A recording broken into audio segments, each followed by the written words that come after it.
함께 말씀을 찾겠습니다. 요한복음 15장 말씀입니다. 요한복음 15장 1절부터 7절입니다.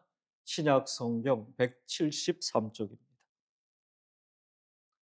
함께 읽으실 때는 1절과 우리 2절, 두 절의 말씀을 함께 봉독하겠습니다.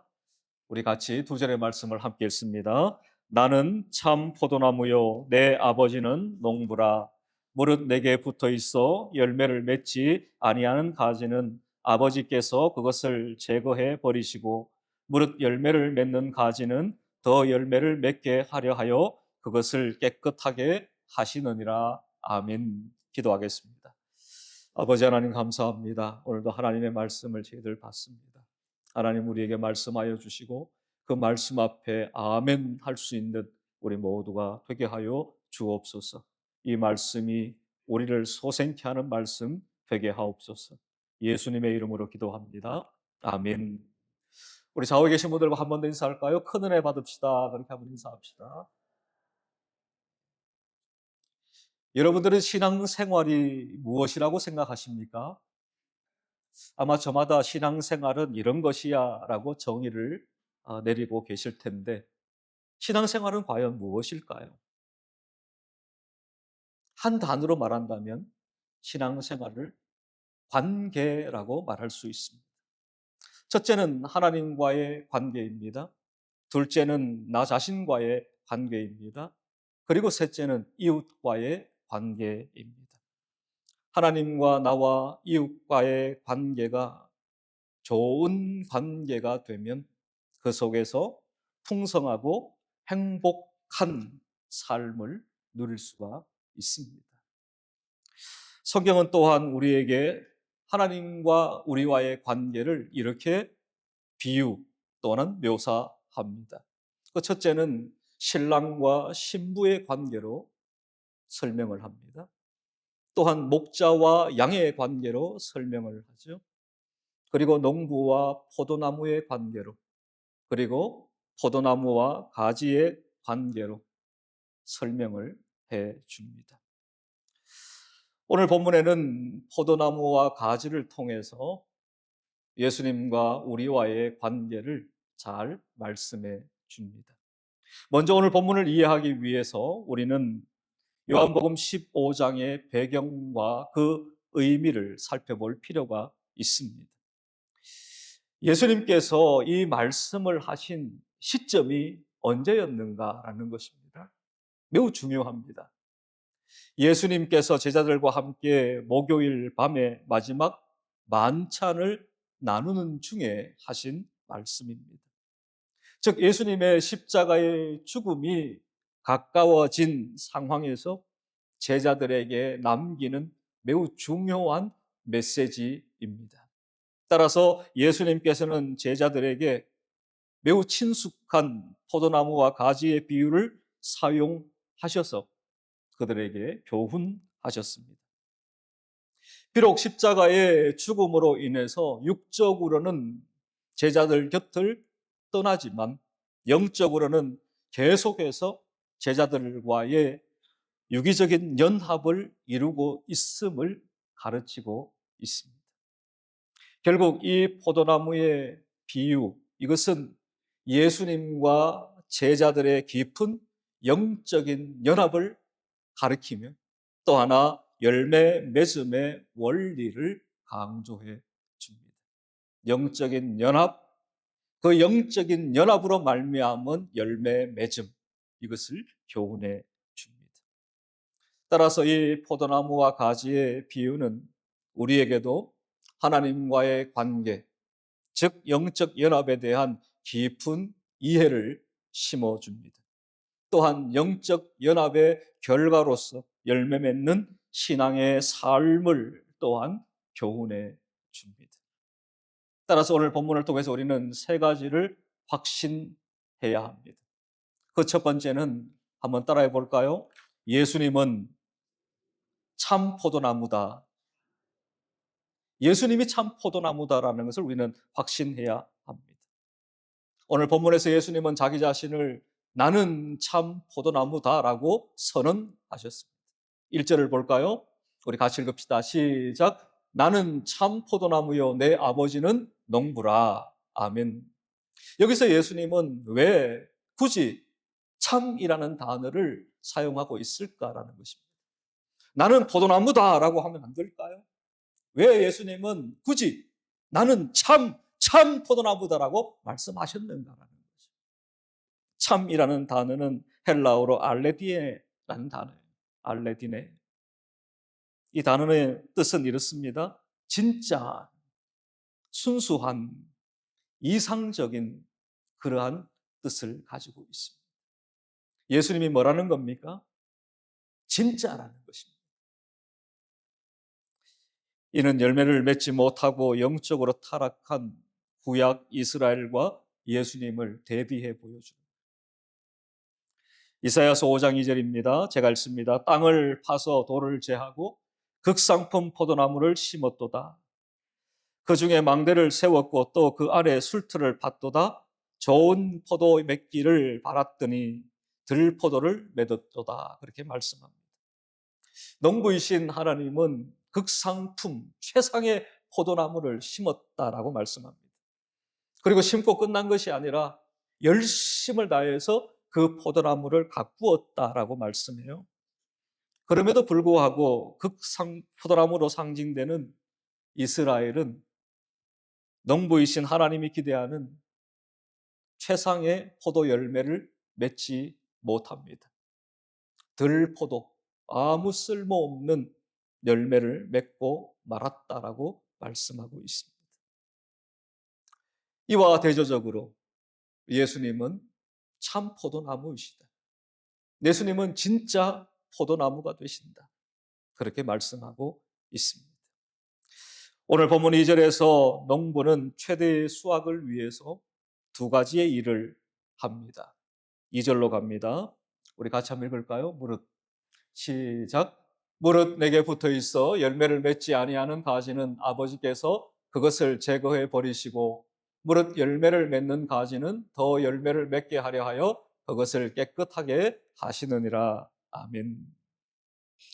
농부는 더 많은 열매를 수확하기 위해 두 가지의 일을 한다라고 말씀을 해요. 그 첫 번째 일은 제거해 버린다는 것입니다. 그리고 그 두 번째 일은 깨끗하게 하신다라는 것입니다. 이를 위해서 농부는 먼저 구분을 짓죠. 열매 맺지 못하는 가지와 열매 맺는 가지를 구분합니다. 그리고 열매 맺지 못하는 가지는 어떻게 해요? 잘라서 제거해 버리는 거죠. 그런데 열매 맺는 가지는 어떻게 합니까?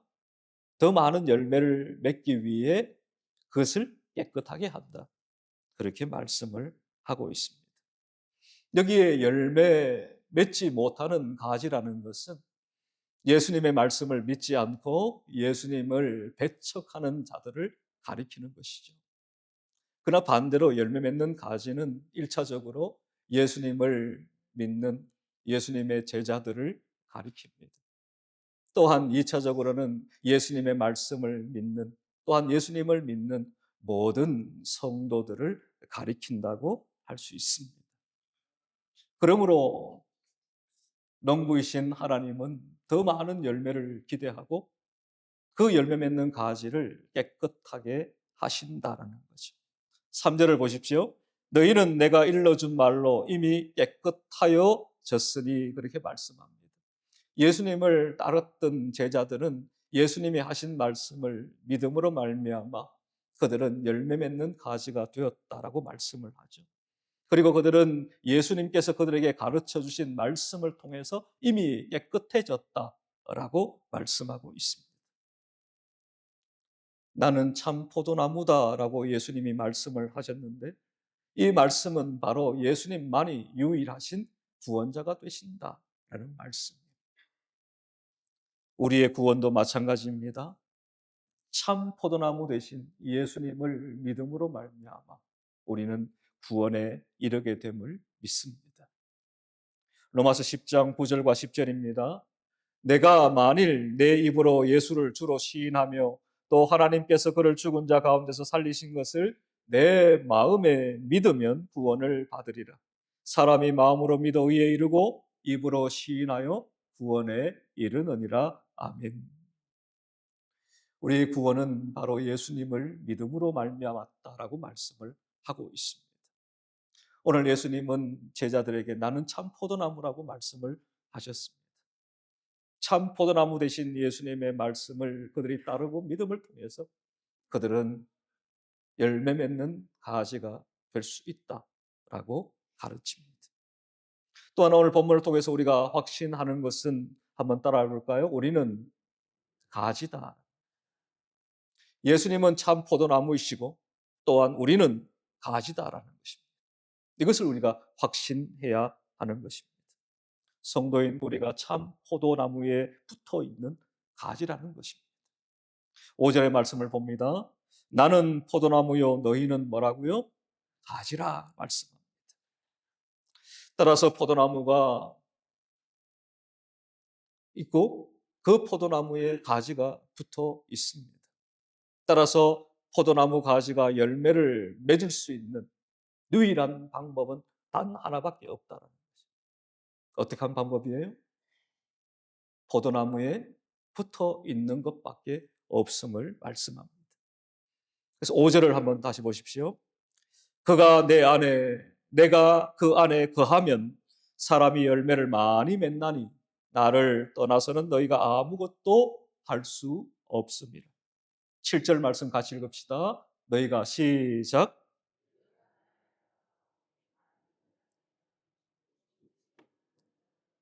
그리하면 이루리라. 아멘.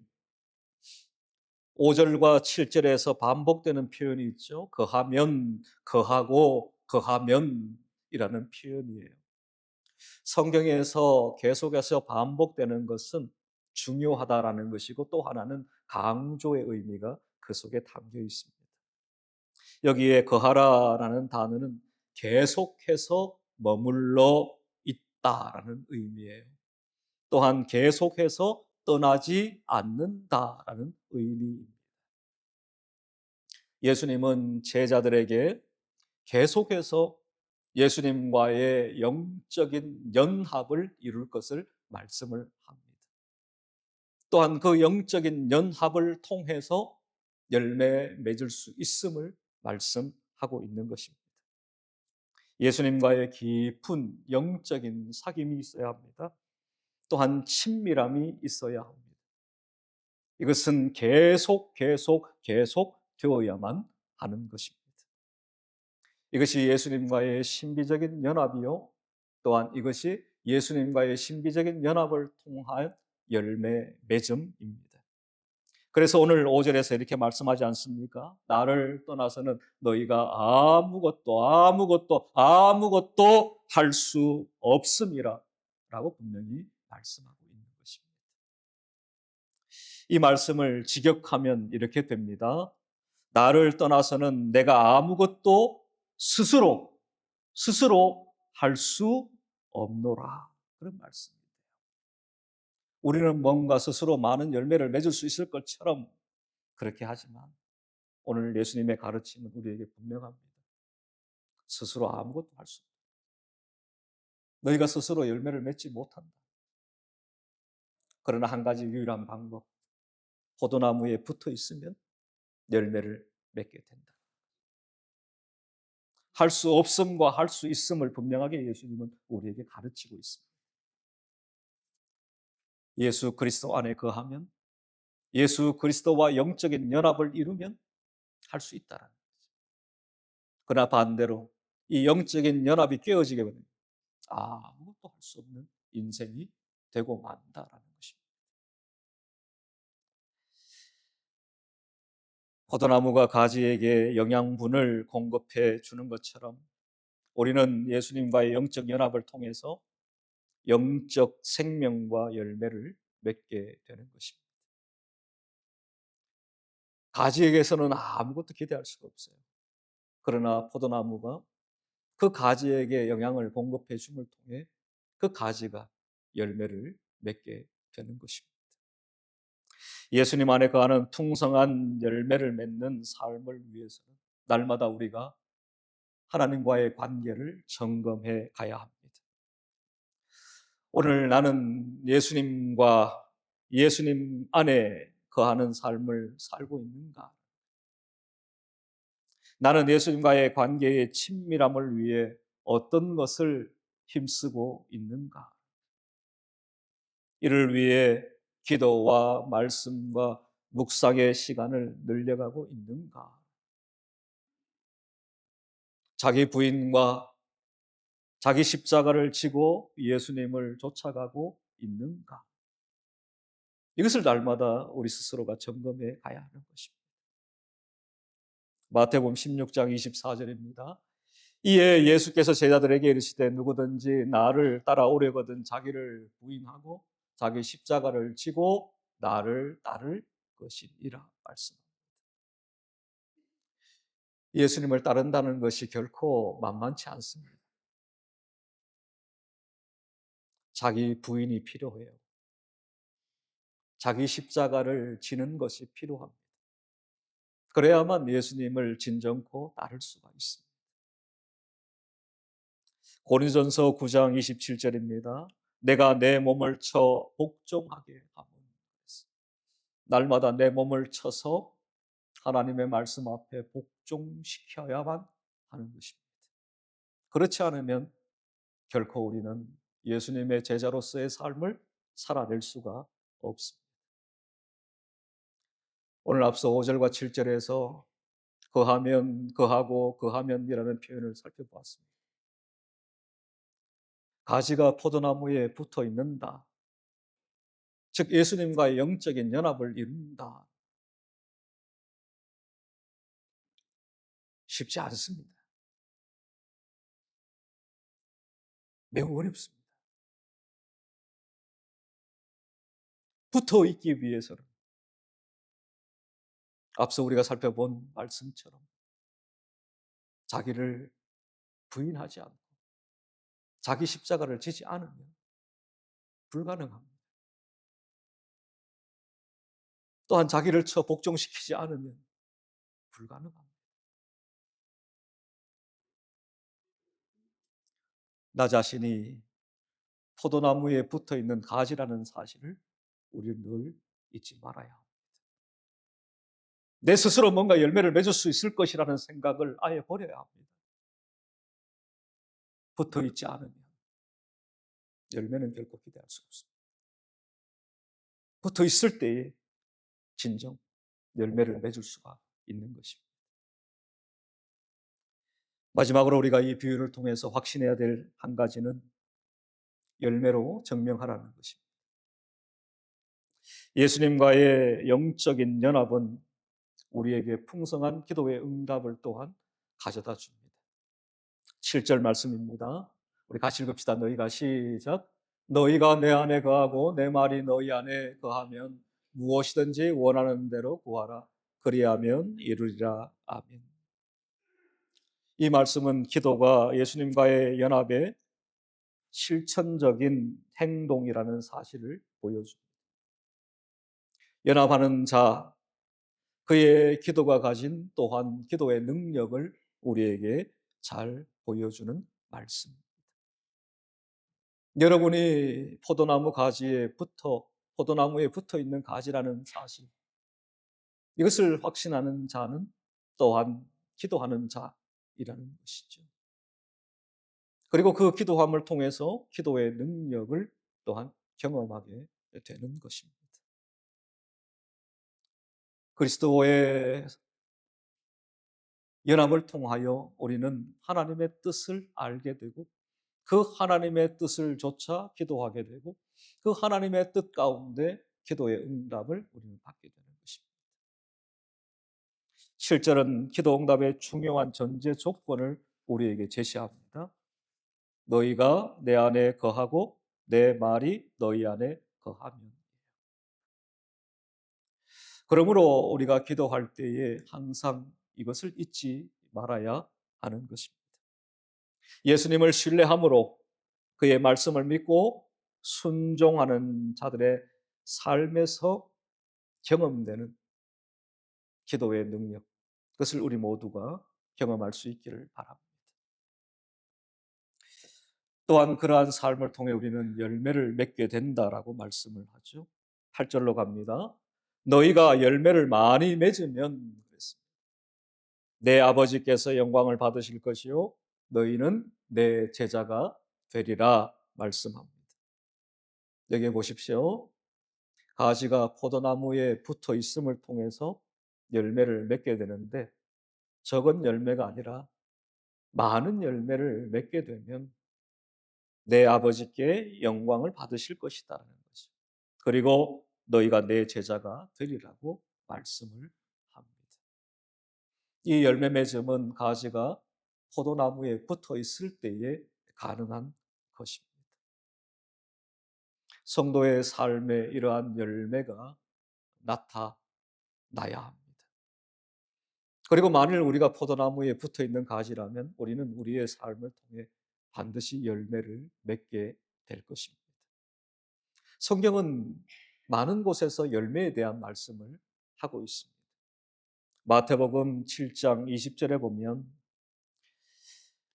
이러므로 그들의 열매로 그들을 알리라 이렇게 말씀을 하셨습니다.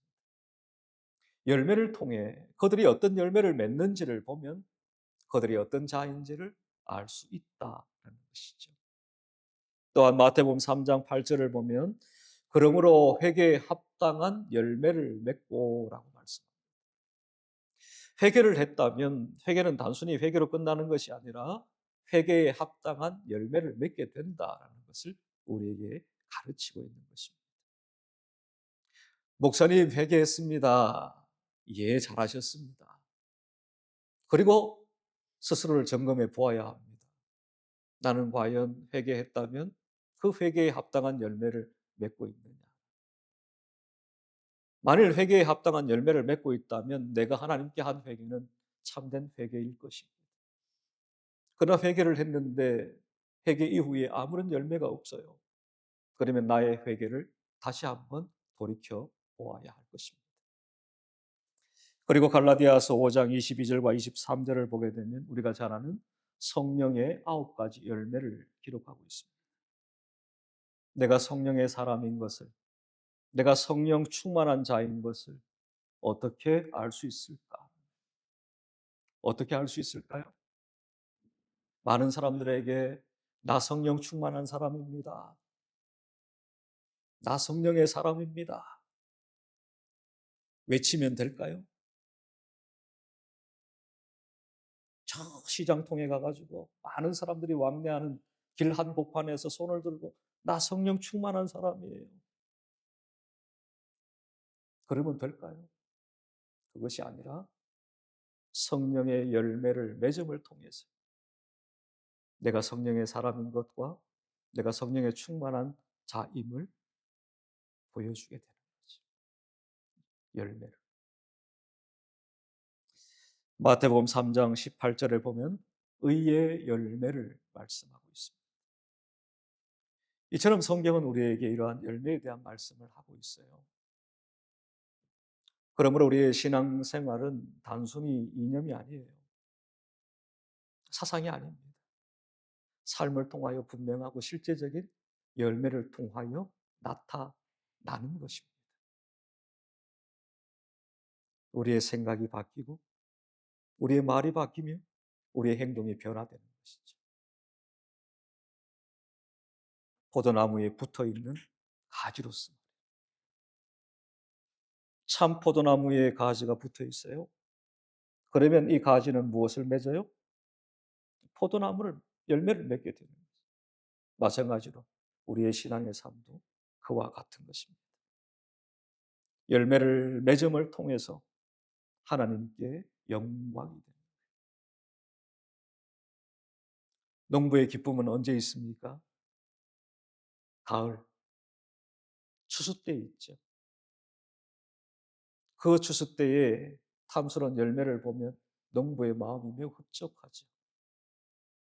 마찬가지로 농부가 땀 흘려 포도나무를 갖고 왔는데 열매 맺을 시기가 되어서 탐스러운 열매가 주렁주렁 가지마다 맺혀 있다고 한번 생각해 보십시오. 농부의 마음은 어떨까요? 매우 기쁠 거예요. 그 수고가 다 한순간에 사라지고 말 겁니다. 농부 대신 하나님 아버지의 마음도 그와 같습니다. 우리가 포도나무이신 예수님께 붙어 있음을 통해 가지마다 탐스러운 열매가 맺혀짐을 통해서 하나님께는 영광이 되죠. 그리고 내 제자가 되리라 말씀합니다. 또한 그 열매는 오늘 그 이하의 말씀을 보게 되면 사랑이라는 열매라고 말씀을 합니다. 9절을 보십시오. 우리 같이 한번 읽을까요? 아버지께서 시작. 아버지께서 나를 사랑하신 것 같이 나도 너희를 사랑하였으니 나의 사랑 안에 거하라. 아멘. 여기 보면 아버지께서 나를 예수님을 사랑하신 것 같이 그랬어요. 하나님이 아들이신 예수님을 사랑했다라는 거죠. 그 사랑이 이제는 예수님을 통하여 제자들에게 흘러가고 또한 제자들을 통해서 많은 사람들에게 흘러가게 되는 것입니다. 사랑의 확장이라고 말할 수 있겠지요. 또한 12절 말씀을 제가 읽습니다. 내 계명은 곧 내가 너희를 사랑한 것 같이 너희도 서로 사랑하라는 이것이니라 말씀입니다. 하나님께서 예수님을 사랑하셨습니다. 그리고 예수님께서 제자들을 사랑하셨습니다. 그리고 그 예수님은 또한 우리를 사랑하셨습니다. 이제는 그 사랑의 열매가 우리를 통해서 우리 주변의 많은 사람들에게로 전해지며 열매를 맺어야만 하는 것입니다. 이 사랑의 열매는 그리스도와의 연합의 열매입니다. 우리가 그리스도와의 온전한 연합을, 영적인 연합을 이루었다라고 한다면 우리에게서 이러한 사랑의 열매가 맺혀지게 되죠. 이것은 또한 그리스도인의 정체성이 될 것입니다. 요한복음 13장 34절과 35절 말씀을 읽습니다. 우리 같이 읽겠습니다. 새 계명을 너희에게 주노니 서로 사랑하라. 내가 너희를 사랑한 것 같이 너희도 서로 사랑하라. 너희가 서로 사랑하면 이로써 모든 사람이 너희가 내 제자인 줄 알리라. 아멘. 여러분들이 많은 사람들을 붙들고 나 예수님의 제자예요. 나 예수님의 제자예요. 말할 필요가 없는 거예요. 왜? 내가 사랑하는 걸 보고 그 사람들이 내가 예수님의 제자인 것을 알 것이기 때문에. 우리는 많은 경우 자꾸만 사람들을 붙들고 내가 예수님의 제자예요, 제자예요. 말하기 위해 바빠요.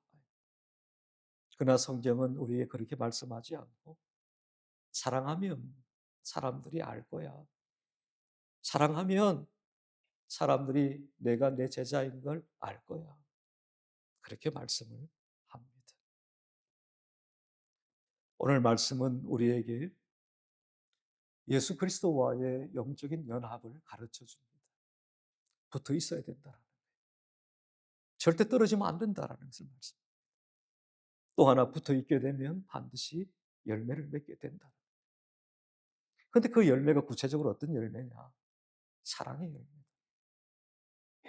그 사랑의 열매를 통해서 하나님께 영광을 올려드리게 될 것이고 그 사랑을 통해서 그 사랑의 열매를 통해서 네가 내 제자인 줄 알게 될 것이다. 말씀합니다. 우리 사랑하는 원일의 모든 성도님들이 예수 그리스도께 붙어있는 가지가 될 수 있기를 바랍니다. 그리고 예수 그리스도께 붙어있음을 통해서 예수 그리스도부터 영적인 영향을 공급받고 또한 사랑이라는 아름다운 열매를 맺어가는 우리 모두가 되기를 주님의 이름으로 축복합니다. 기도하겠습니다.